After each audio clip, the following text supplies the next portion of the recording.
This is Texas News Now, sponsored by Germania Insurance. Let's take a look at today's headlines from Houston. I'm Sherman Chow. We are unpacking a near miss at Bush Intercontinental Airport that could have resulted in a major catastrophe. On Monday, the FAA confirmed its investigation into this incident seen on flight radar. This happened just before the Christmas travel rush.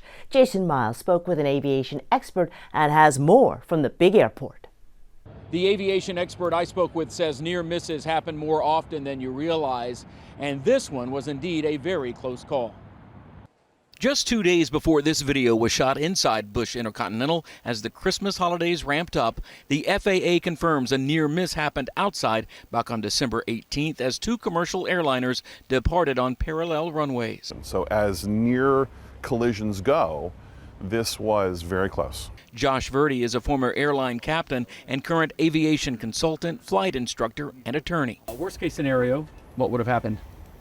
Two presumably packed airliners would have collided at low altitude and low speed, and it would have killed everybody on board both airplanes. That's the worst case scenario. This Flight Radar 24 animation shows just how close things got between a commute air flight operating as United Express and a Mexico-based Volaris flight. According to a preliminary statement from the FAA, air traffic control instructed Volaris to turn left, but the pilots instead turned right toward the commute airplane, coming within just hundreds of feet laterally and vertically. Here's a bit of air traffic control audio between all parties. Just to confirm for Jetstar 4621, right, heading 110. And let's see, Jetstar 4321, yes, sir, left turn 110. Left 110. Turning left 110, Jetstar 4621. Tower, commuter 4814, we just had an RA. RA stands for Resolution Advisory, which Verdi says the Traffic Alert and Collision Avoidance System, or TCAS, would have automatically issued. That means that the aircraft system actually said, climb now, descend now, gave them some instruction to avoid a collision with a nearby aircraft. He says that can be a lifesaver anytime human error arises. There's no doubt that all of the passengers on these planes were lucky, and then in the end, disaster was averted. We reached out to both airlines involved in this incident. Commute Air says its crew followed the directions of air traffic controllers. We are still waiting to hear back from Volaris. At Bush Intercontinental, Jason Miles, KHOU 11 News. And now to another incident involving short-term rental properties and parties getting out of hand. In this case, two teenagers were shot outside of a home in Houston's 3rd Ward. It comes as the city rolls out a new solution to the long-running problem. Anayeli Ruiz has more on the difference this could make to your neighborhood. Well, that's right. Under the new city rules, hosts have to register their homes by January 1st.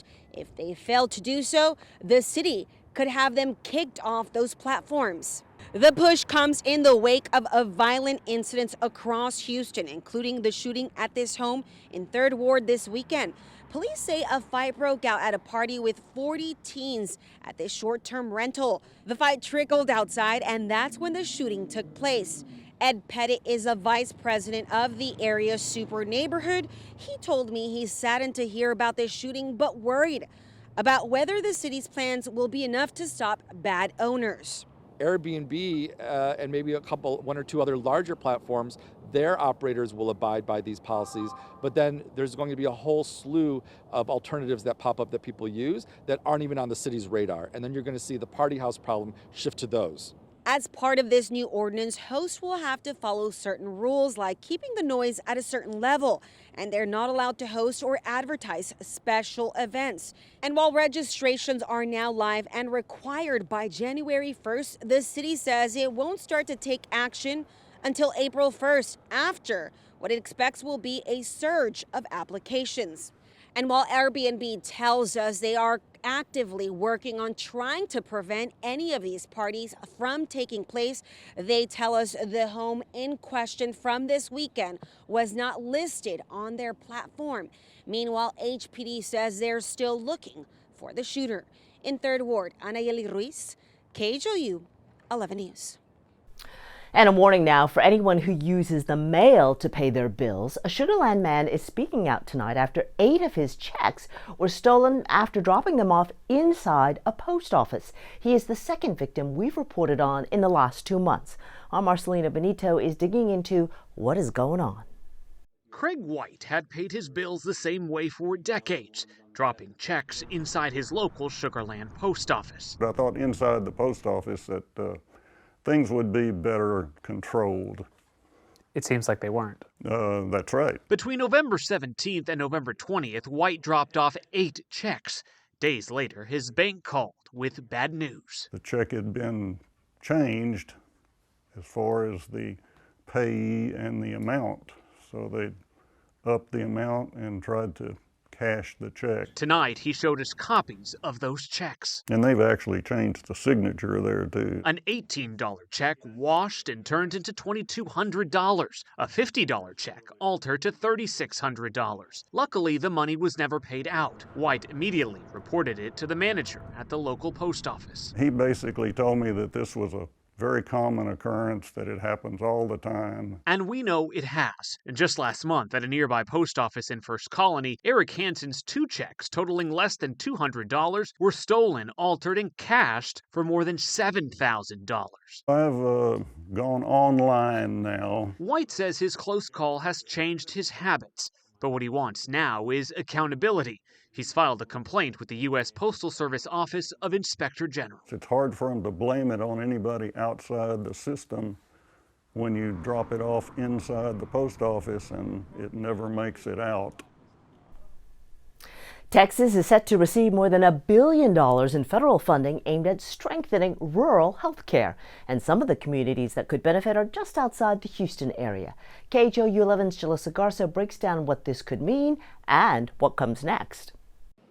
This funding is historic, but it comes at a time where rural healthcare in Texas is under real pressure. Let's break it all down. The Centers for Medicare and Medicaid Services announced a new 5-year program called the Rural Health Transformation Program, totaling $50 billion nationwide. Texas is set to receive the largest share of any state, more than $281 million a year, adding up to about $1.4 billion over 5 years. The money is meant to help rural communities expand access to care, address workforce shortages, and modernize health systems, including telehealth and technology upgrades. State leaders say the funding could help stabilize rural hospitals that have struggled to stay open and support recruitment of doctors, nurses, and other healthcare workers in underserved areas. And the need is significant. In the last decade, 14 rural hospitals have closed and dozens more are at risk. Nearly 60% of rural hospitals no longer deliver babies, and Texas ranks last nationwide in funding per rural resident. And for context, Texas defines about 80% of its counties as rural,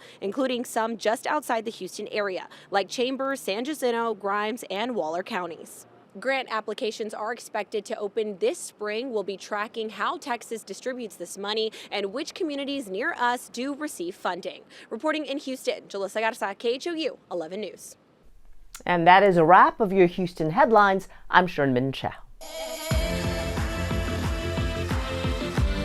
Hi everybody, I'm Jason Wheeler. Here are some of your North Texas headlines. We are learning more about a deadly shooting that started at a Fort Worth park. Brittany Costello spoke to the victims' loved ones who just want justice. Sienna Boone was 17. She went by Cece. Her family says she was set to graduate in May from Dunbar High School with an associate's degree. She had a future, and you all took it from her.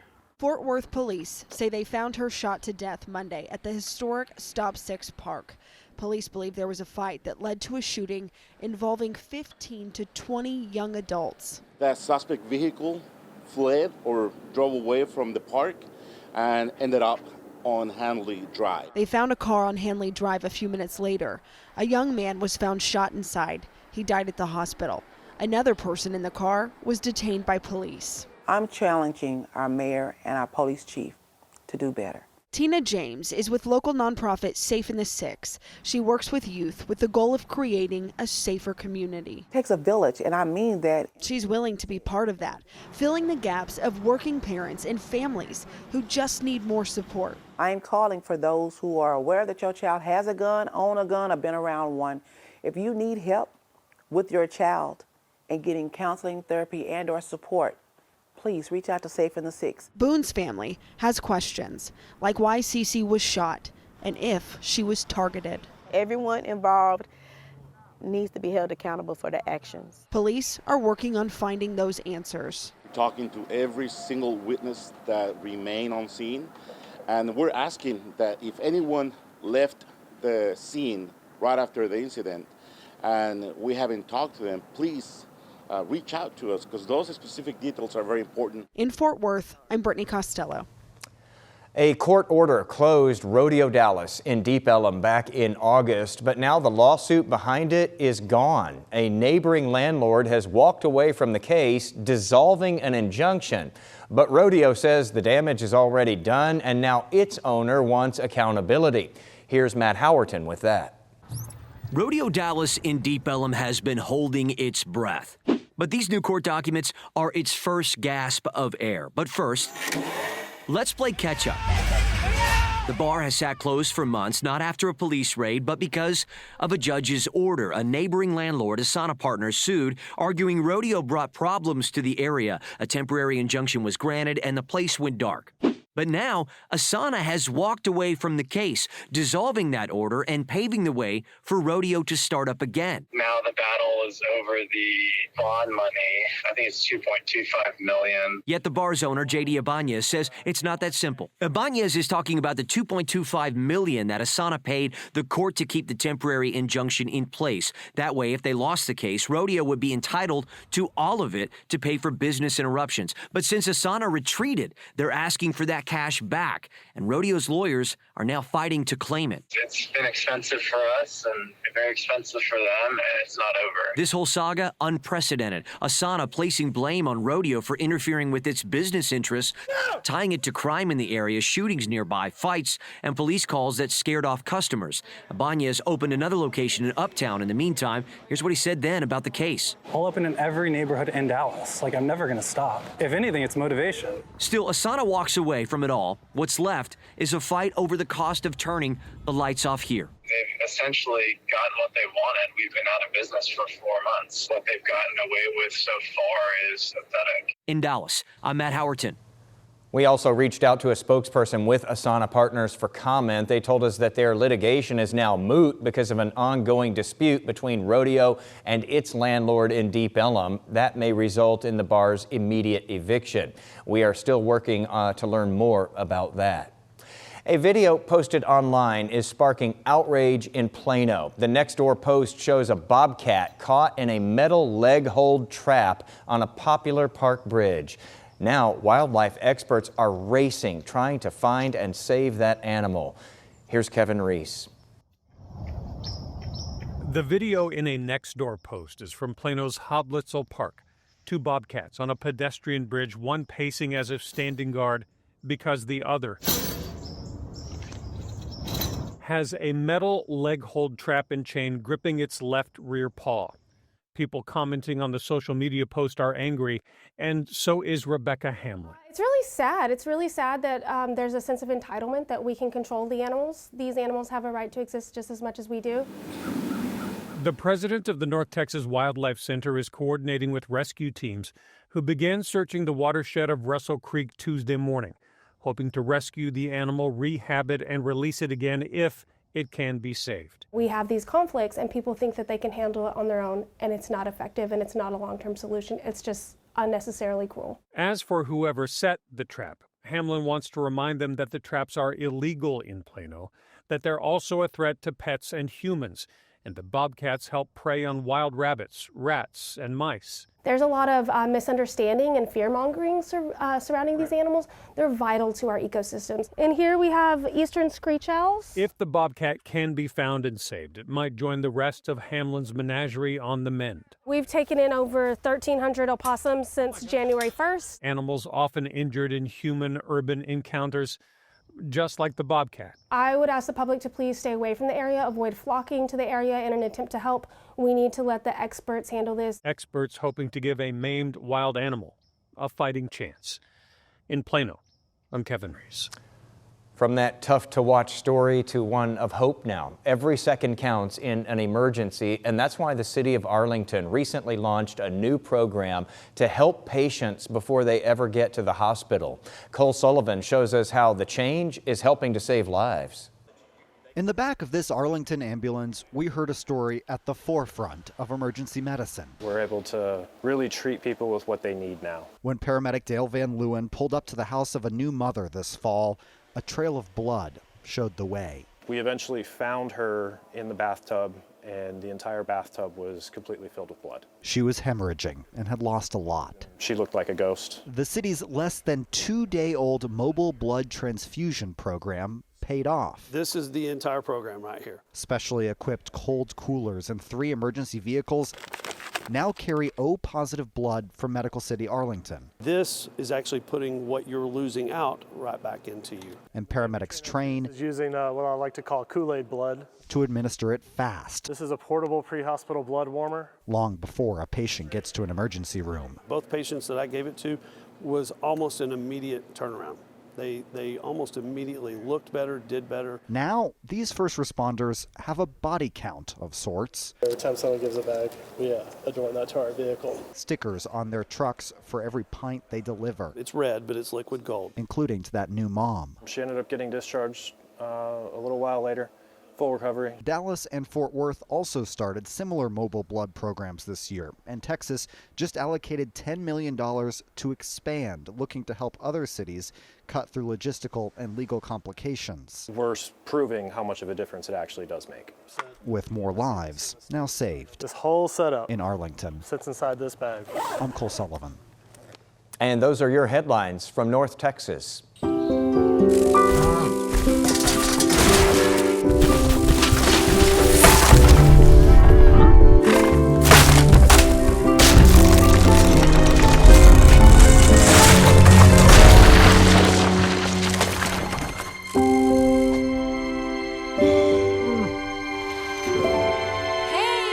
For insurance you can trust, help is just a handshake away. Find your local agent at germaniainsurance.com.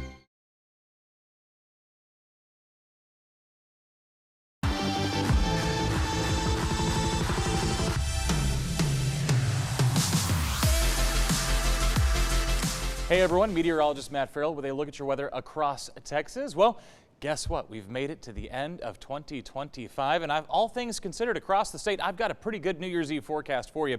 You can see most areas in the 60s, 70s for the afternoon hours. Of course, we don't celebrate New Year's Eve in the middle of the afternoon. I will have your evening forecast coming up here in just a minute, but for now, I want to go through the rest of your headlines for tomorrow. We've got a pretty comfortable start to 2026. Again, all things considered, you really can't argue with 60s and 70s across the state as we start the new year, and then by Friday, for several across Texas, it could be the warmest day of the week. And as a matter of fact, I can tell you there's a couple of spots where some records may be in danger as we get into that Friday afternoon forecast before another cold front comes through and kind of changes things a little bit as we head into that first weekend of 2026. So let's take a look at that New Year's Eve forecast, because again, whatever the afternoon looks like, that's not really as important as what the evening is going to look like here. So from 3 o'clock through about 7, we fall from the 70s back into those 50s and 60s across most of Texas. You see a little bit cooler up in the Panhandle there. Amarillo coming in about 49 as we get to that 7 o'clock hour, and then Brownsville down in the valley, you can see at about 64 there by 7 o'clock. So as we go through the rest of the evening here, you see things pretty quickly across the I-20, I-10 corridors fall into those 50-degree ranges. Again, things staying in the 40s there in the South Plains and the Panhandle by the time we get to 10 o'clock. And then as we get towards 11 and midnight, there you go. As the ball drops, we're going to see temperatures basically in the 40s across most of the I-35 corridor, a little bit warmer in Corpus down in the valley, and those lower 40s up in Amarillo and in Lubbock. We're going to fast forward it one more hour for our friends out in the Mountain Time Zone. You can see 55 there in El Paso as we get towards midnight Mountain Time. So again, fairly comfortable. All things considered, you're going to want the jacket, but you definitely don't need the big coat as we celebrate New Year's Eve 2025. And then as everybody's heading home from those holiday parties, again, we could see the 30s up in the South Plains and the Panhandle, but most of us staying in those 40s and even a couple of 50s still left on the board by the time we get to, we'll call it the middle of the night there on New Year's Eve into New Year's Day. So I want to talk about what comes next, though. So for your Thursday, again, as we start off 2026, temperatures looking pretty good across the state, 60s there as we get towards Thursday night. But I do want to start tracking this cold front as it comes through, because the last cold front that came through Texas really did a number on us over the past weekend. But this one will not be as strong. You see by Friday afternoon, Friday evening, that starts to make its way through the I-20 corridor, makes its way down towards I-10 by the time we get to the middle of the night from Friday into Saturday morning. And even behind this front, even though it comes through and brings those north winds in the Panhandle, we're staying in those 40s, still at about 51 in Midland. Most of the I-35 corridor staying in the 50s behind this front through the overnight hours. And then as we get into Saturday, again, it's going to drop us, but again, it's not going to be that dramatic drop that we saw last weekend. This time, we're talking maybe 50s through the overnight hours, still in the 70s for several spots across Texas behind this particular front. So again, not nearly as strong, but will drop us from Friday into the weekend. Do want to talk about this, though, as we get into that first full week of 2026, we are looking at our climate models, and they're kind of showing us that that temperature trend should stay above average, basically, for the entire state of Texas. So let's go region by region here for the next 3 days. Starting in West Texas, you can see 60s, 70s as we head through Wednesday, Thursday, and Friday. For Central Texas, from Austin to Waco down to Fredericksburg there, again, 60s, 70s, but then the 80s by Friday. Again, several records potentially in danger there. As we take a look at South Texas, Laredo potentially as high as 90 by Friday. Same story down in the valley. You see Mission there coming in at 90 for your Friday, 89 there for McAllen, and Brownsville coming in about 86. Again, those are going to be the hottest spots, but in North Texas, East Texas, that's where you see those temperatures kind of staying in that 60 to 70 degree range as we head through those first couple of days of 2026.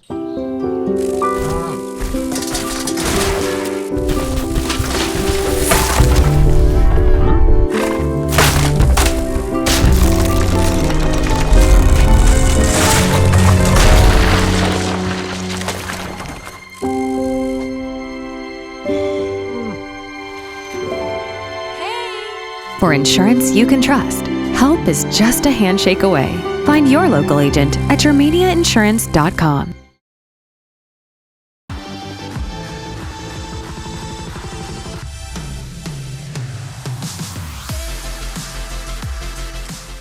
In Austin, I'm Mark Mullins. Well, the end of the year is almost here, and the Travis County Tax Office wants to remind property owners to pay their property taxes early because you could see some benefits. Jessica Cha explains what benefit an early payment can bring. The clock is counting down to the end of the year, as well as the deadline to pay your property taxes by. The state law says they have to be paid by January the 31st.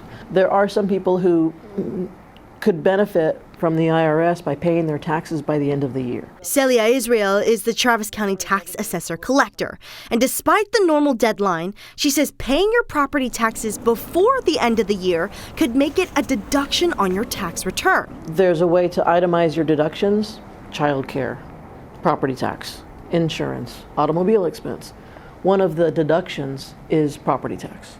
So for those who are used to doing an itemized involved tax return, they want to show, hey, I paid my taxes, so that they lessen their tax burden. In other words, you could end up owing less federal tax to the IRS. It's a trick that Erin Burgess, a Travis County homeowner, knows. Anytime that I can get a deduction on my overall taxes is going to lower the amount that I have to pay overall to the IRS. So I like to make sure that that happens in a timely manner. And time is running out to do it. Israel says there's a variety of ways to pay your bill. However, she says it's best to go to their website and pay online through an e-check, which only costs $1. Let's take care of it sooner rather than later. The Hays County Sheriff's Office is warning everyone about rabies. They say last week an animal control officer responded to a neighborhood in Wood Creek, which is near Wimberley. On Palmer Lane, they found a dead fox that later tested positive for rabies. Authorities say a medium-sized black dog was seen near the dead fox. If that was your dog, you're asked to contact the Hays County Sheriff's Office non-emergency line. The Sheriff's Office is also urging pet owners to make sure they're up to date on their pet rabies vaccinations. An historic investment into rural health care across the U.S. and especially here in Texas. The state will receive more than $281 million each year for the next 5 years in order to strengthen the rural health workforce and technology. Malia Masamoto spoke with one rural pharmacy in Blanco, hoping this new funding makes it out to them. For the pharmacists behind these counters, we're probably the first ones to know if something's not going right with some of these people. And for Blanco's population of just about 2,000 people, it's a place many visit more frequently than a doctor's office. We're frontline healthcare providers for a lot of the people in the area. We're here for a lot of questions I think that people have that might save them from going to an emergency room visit. But with competition from big box pharmacies, Siobhan Ashley, the owner of Blanco Pharmacy and Wellness, worries what the community would do without this place that's been here since 1880. I think it would be frustrating for people and difficult, if not impossible, for a lot of people. But Monday, the Centers for Medicare and Medicaid Services announced a huge milestone in rural health care. $50 billion to strengthen the rural health workforce and modernize technology across the U.S., with Texas receiving the largest chunk, $281 million each year for the next 5 years. Earlier this year, RFK Jr. advocated at the Capitol for Texas to prioritize rural health initiatives. And when they lose them, as we talked about before, it's not just the hospital that closes, it's the pharmacy that closes, it's the stores that close, and the community collapses. The Texas Health and Human Services Commission said the funds will be allocated for initiatives that offer grants to reduce chronic disease, use AI and telehealth services, and recruit and retain rural healthcare workers. And with a community pharmacy closing every week in Texas, Ashley hopes this funding will not only go to the rural hospitals, but also pharmacies. We're hoping that we, can get paid for the chronic care management, for remote patient monitoring, for medication review that we do. We're just the big part of the healthcare needs as the hospitals are. In Blanco, Malia Masamoto, KVUE News. Local governments, rural hospitals, and health providers will be able to apply for the funding in the spring. A new exhibition called Particles of Color at the Texas Science and Natural History Museum is shining a light on the fashion industry's biggest problem, and that's waste. The exhibit showcases sustainable fabrics and materials created by UT Austin students and faculty. The centerpiece is a revolutionary sequin that comes from agricultural waste and natural pigments instead of petroleum. They're compostable and non-toxic. Those involved say the goal is simple: making beauty that doesn't poison the planet. The exhibit runs through April at the Texas Science and Natural History Museum on the UT campus. The Bastrop Opera House is setting the stage for something bigger, an expansion aimed at doubling its size and strengthening the city's cultural scene. The leaders of the Opera House bought new space right next door, which will add more than 5,000 square feet. But they need the community's help to bring it to life. Brianna Perez explains. The Bastrop Opera House is opening the curtains to its next act, an expansion designed to make room for more arts and a greater community impact. I've been thinking about you. Since 1889, the Bastrop Opera House has been a cultural cornerstone, bringing theater, dance, and music to the heart of the city through its productions and youth academy. We have kids that have come in here so bashful, and within just a few months, they're up on the stage giving monologues. Children who have had depression that have come in and just really found themselves here at the Opera House. Executive Director Lisa Holcomb says the current building serves as a home to the theater, which produces 8 shows annually and hosts more than 70 students each semester. But now she says it's struggling to keep up with demand. We usually have one show that is rehearsing on the stage and 1 to 2 others that need to be rehearsing as well. And we don't have the space for that. So we typically have to be at the mercy of the community to let us rehearse wherever we can. To double their space. She says the nonprofit bought the historic building next door in 2024 and launched a $2.8 million renovation campaign for the first phase of the project. With help from the city and local businesses, they are nearly halfway to their goal, but they still need community support. It's going to make a world of difference to our performers and to the productions themselves once we're able to just bring it all home. Equipped with another theater plus rehearsal and office space, she says the expansion will allow for more shows, classes, and community events. Whether they're just a patron, because we love our patrons, or whether they're actually on stage, or whether they're volunteering for us, we hope it gives them more opportunities to do what they really love. The Bastrop Opera House hopes to finish renovations by April 2026. In Bastrop, Brianna Bettis, KVUE News. Can't wait to see it. Those are the headlines in Austin. I'm Mark Mullins. I'm Mike Gillespie in Corpus Christi, and here's a look at some of what's happening in South Texas. The first trial tied to the Robb Elementary School shooting in Uvalde is set to begin, and it's happening here in Nueces County. Uvalde school officer Adrian Gonzalez was indicted last year on 29 felony counts of abandoning or endangering a child in connection to that shooting. Prosecutors say he failed to act despite hearing gunshots and receiving information about the shooter's location. 2 teachers and 19 students died in the shooting. Now, a judge approved a change of venue request from Gonzalez's attorneys. Nueces County Sheriff J.C. Hooper tells us that they have been preparing for this high-profile trial. I've been working with the sheriff of Uvalde County. We've been working with the State Department of Public Safety, with the Texas Rangers, with our partners at the Corpus Christi Police Department. We have a very collaborative effort to ensure that trial will occur in a safe and orderly manner here in our courthouse.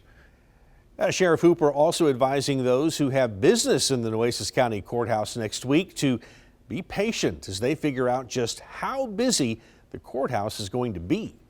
I think the first week is really going to be a feeling out, and we're going to find out just how much media, how many visitors, how many family members from Uvalde, just what kind of crowd situation we're actually going to have here in the courthouse. Jury selection begins Monday, and we will, of course, be closely following that trial. Well, South Texas spirit is on full display on a national stage in Florida this week. Flower Bluff High School's mascot Buzzette is joining 50 other mascots from across the country, all taking the field at the Cheez-It Bowl.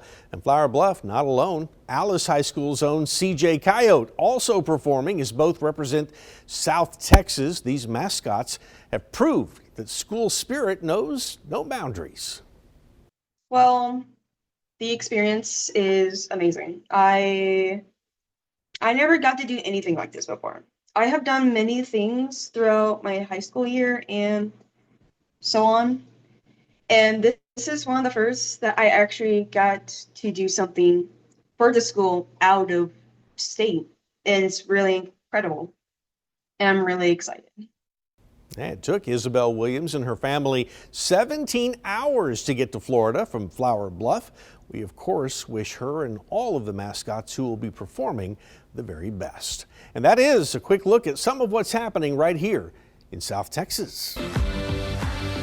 I'm Adrian Carbajal. Here are your headlines from Central Texas. An elderly veteran in Harker Heights was out thousands, all from a simple typo. Our Sydney Walker has more on how 6 News stepped in for another successful 6 fix.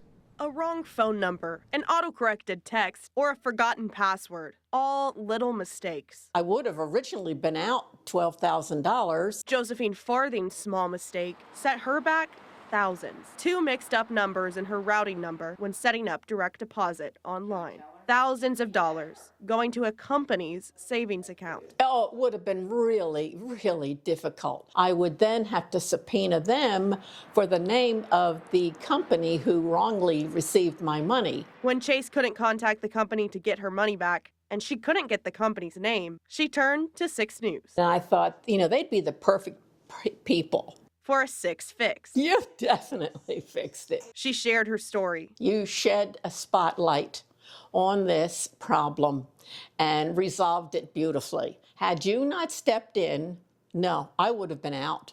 And Chase stepped in, a mistake made right. I was overwhelmed. I was so happy. I made phone calls to everybody and I said, I got the check. She hopes won't happen again. We have to take care of our elderly. You know, I made a simple mistake and it should have been resolved very easily and very shortly, and it wasn't. Farthing even got the $1,000 bonus, which was the whole point of me setting up an account. After mentioning 6 News, I said, you know, they're going to interview me one more time. And she said, well, we're going to get into this now. A happy ending. And so it was the next day that I got the check. And the perfect way to end the year. It was a great Christmas present.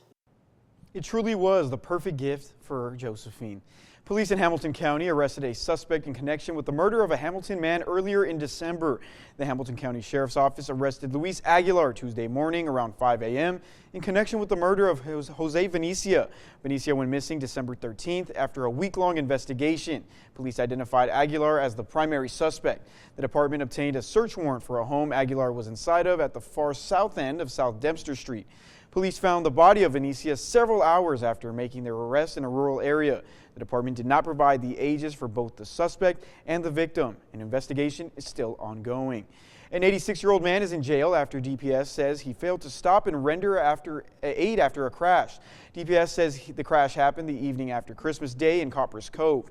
Troopers say 63-year-old motorcycle driver Benny Manning was found dead by another driver near Coppers Cove.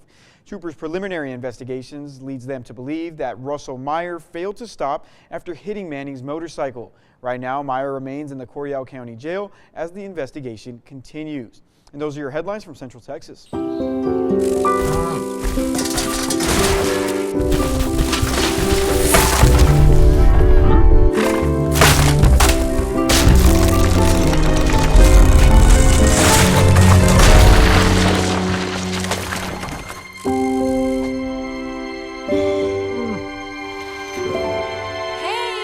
For insurance you can trust, help is just a handshake away. Find your local agent at yourmediainsurance.com.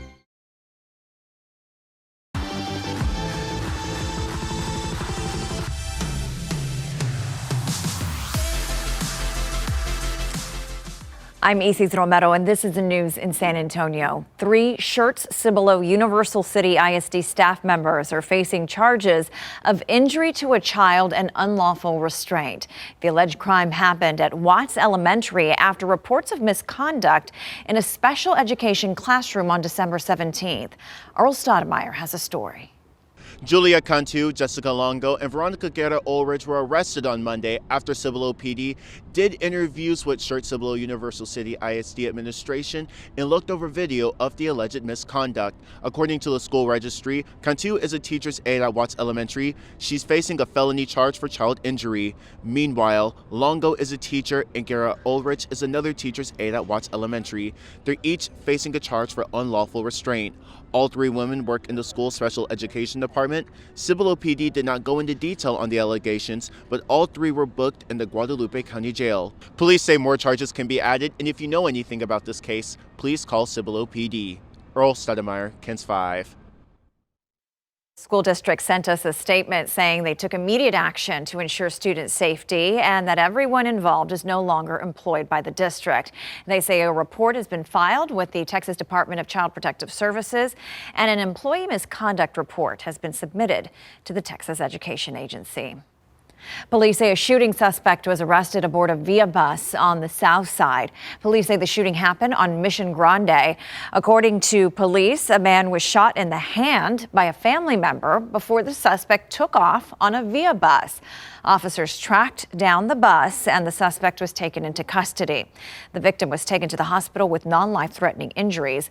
Police say it's not clear yet what led up to this shooting. A San Antonio priest with deep ties to Nigeria says Christmas Day airstrikes brought rare hope to the region. President Trump ordered U.S.-backed airstrikes against Islamic State militants in Nigeria, saying they were targeting and killing Christians. Alicia Nieves has the story of the priest's message of hope. Christmas Day. U.S.-backed airstrikes hit ISIS-linked militant camps in northwest Nigeria, targeting fighters who authorities say were planning deadly attacks. The Pentagon said 16 GPS-guided weapons struck 2 camps hidden deep in the forest in Sokoto State, coordinated with Nigerian forces. Trump's intervention for me is a gift, is a Christmas gift. For Reverend Father Jude Ofor, the violence is not abstract, it's home. I am a priest of the Catholic Diocese of Minna, that's in Niger State. He says years of attacks, kidnappings, and bandit violence have reshaped daily life in his diocese. I can tell you, they're not even sure of their future. Fear keeping families away from church, farmers off their land, and children out of school. As I speak to you now, all the schools in Niger State are closed. Father Jude knows victims. A fellow priest was shot and left for dead. Went into the forest and found him by the road, lying dead, shot on his stomach. Another priest in his diocese was killed in his home. The gasoline was poured around the rectory and set ablaze. He died in the rectory. That's why news of the Christmas Day airstrikes hit differently. As a priest, my hope is rooted in the protection of life and pursuit of peace. No priest will advocate for violence, no. But you see, that was the first time after a long while that Nigerians could breathe and celebrate Christmas peacefully. Father Jude believes the strikes may have stopped another attack. So if this would bring about peace, if it's the last option where all Christian and Muslim can live harmoniously together in a community, then let it be. Experts say both Christians and Muslims have suffered in Nigeria's long-running insurgency. But Father Jude says the fear is shared and the cost is human. And my prayer is someday Nigeria will be peaceful again. Well, San Antonio's downtown is about to have a very busy 24 hours with major events attracting thousands of tourists.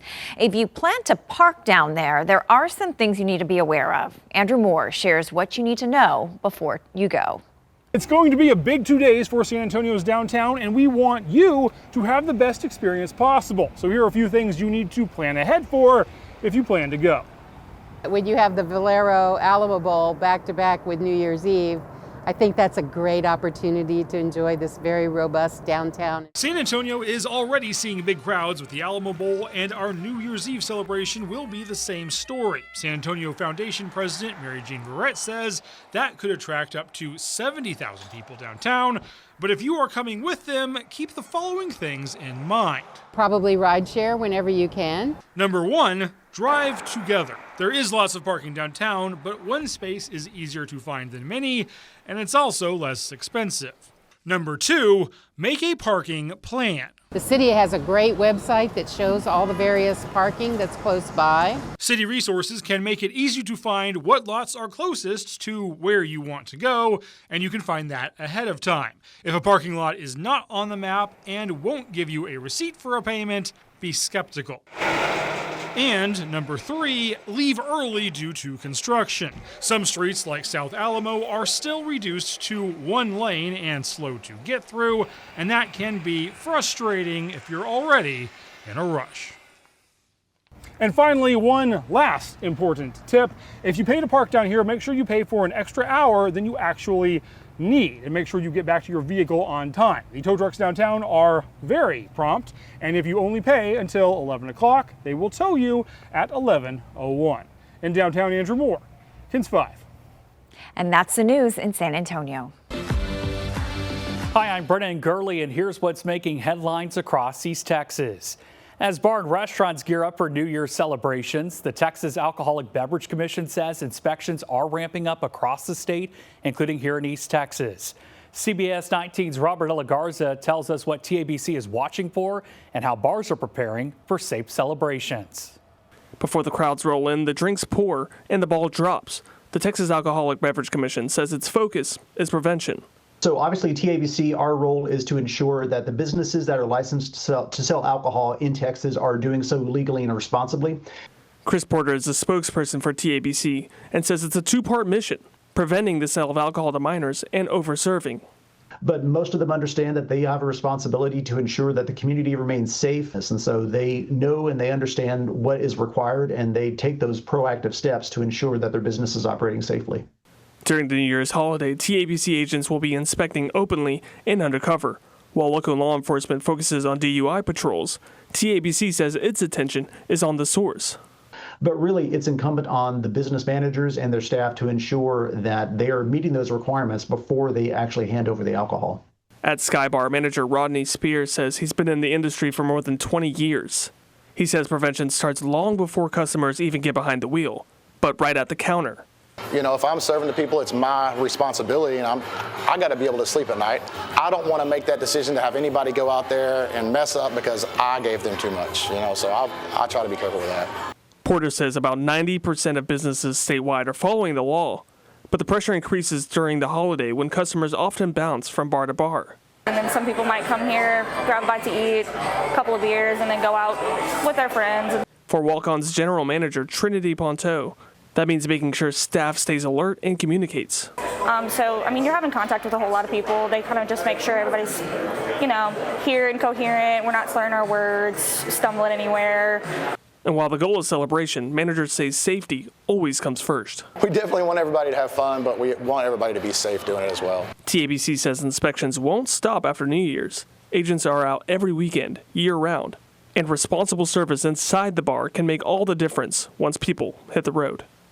For CBS 19, I'm Robert De La Garza. A longtime Tyler nonprofit is looking for a little help at the end of 2025. PATH is a local nonprofit. We've been in Tyler for 40 years, serving folks with things like a food pantry, rent assistance, utility assistance, mainly just a place that people can turn to if they don't know where else to go. People attempting to help have had a very busy year as they celebrate their 40th anniversary. While they offer a wide range of services for those in need, their food pantry visits have risen to about 150 families every day at a time when food cost is also increasing. When we tell the Tyler community that we have a need, they certainly step up and help us. And so that's what we're doing. We're letting Tyler know that we have a need to continue to meet the increasing request for our food pantry. So as we wrap up our 40th anniversary, we're certainly asking folks for a year-end gift. And that's a wrap of your East Texas headlines. I'm Brennan Gurley. Here are headlines from Southeast Texas. I'm Mark Armstrong. After serving the Orange County community for more than 4 decades, a longtime family business is preparing to close its doors. The owners of Roberts Meat Market say that they'd like to retire. Roberts has been a staple in Orange for 45 years. The Orange community showed up there yesterday with a line out the door. 12 News reporter Spencer Plato spoke to a customer who has supported the business for years. I mean, they've been real great for us. They've been a good ride. Inside Roberts Meat Market, the cases are emptying, but the store is not. And look at this, they're still coming in. We're going to be out of merchandise for long, which is what we want. We want to run out, So, let's see. When we run out, we'll shut it down. 45 years later, customers continue flooding in. Coming to see if he had anything good and get some catfish because we love the catfish from here. We've always been coming here to get their delicious pan sausage. Lined up, hoping for one last visit to a place that's been part of their lives for decades. My mom was the first person to even go, and we were kids when he was on Simmons Drive. For Cynthia Weathers, the market is part of her childhood and a place where meals and memories were made. We would eat at the restaurant at least twice a week. Yes, twice a week. That was our spot. Roberts Meat Market kept its doors open, serving customers no matter the challenge, even after closing their steakhouse restaurant back in August. We went through 2 hurricanes, flood, fire, so we're ready to go. Don't really want to, but we're ready. Customers say the goodbye is hard, but well-deserved. He's like family.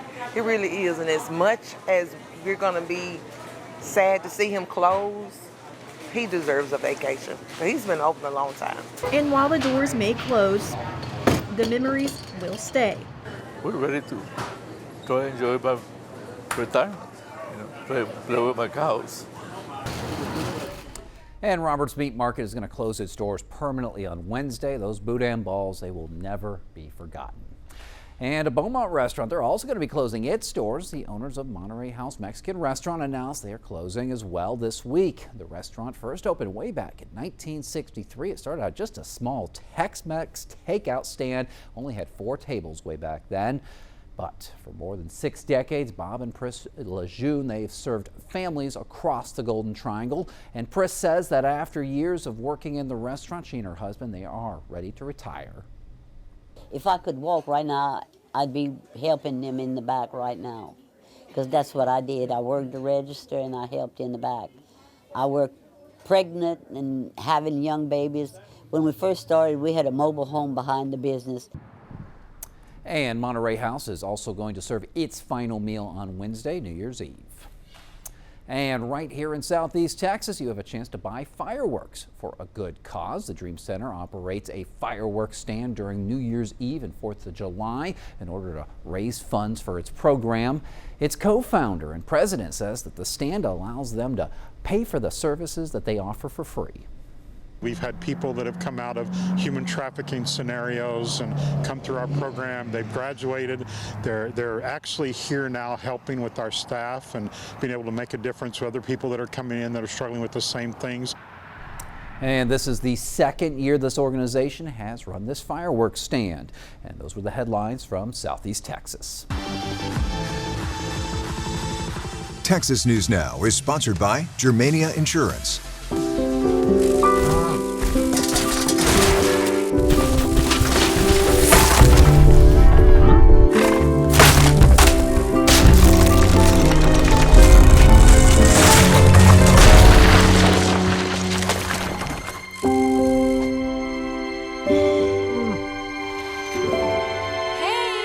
For insurance you can trust, help is just a handshake away. Find your local agent at germaniainsurance.com.